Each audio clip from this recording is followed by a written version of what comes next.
Dende a súa compra no ano 2010, ano no que os 4 edificios que conformaban a antiga fábrica de curtidos da Chaínza pasaron a ser de titularidade municipal, viñéronse desenvolvendo diferentes actuacións destinadas nunha primeira fase a consolidar a súa estrutura exterior, co fin de mellorar a seguridade na zona e evitar o seu derrubamento.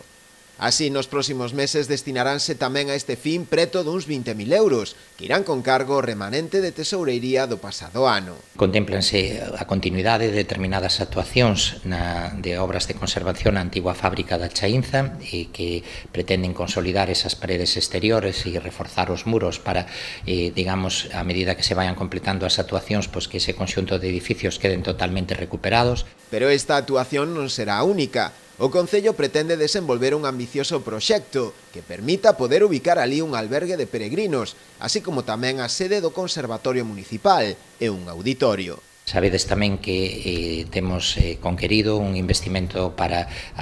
o acondicionamento e a rehabilitación dun dos edificios para albergue turístico, un investimento que vai a superar os 470.000 euros e que, xunto con estas outras actuacións que se van a desenvolver na Chaínza, pois vai a facer que ao longo dos próximos meses pois se vexa un cambio sustancial na conservación desas edificacións que son de titularidade municipal e que además supón unha recuperación tamén de elementos do patrimonio municipal. En breve, o Concello ten previsto convocar un concurso de ideas para definir o proxecto de rehabilitación e un plan de usos, ao tempo que realiza tamén as xestións oportunas de cara a conseguir financiamento para poder desenvolver este proxecto, ben a través de fondos europeos con novas convocatorias dos GALP ou ben a través doutras administracións.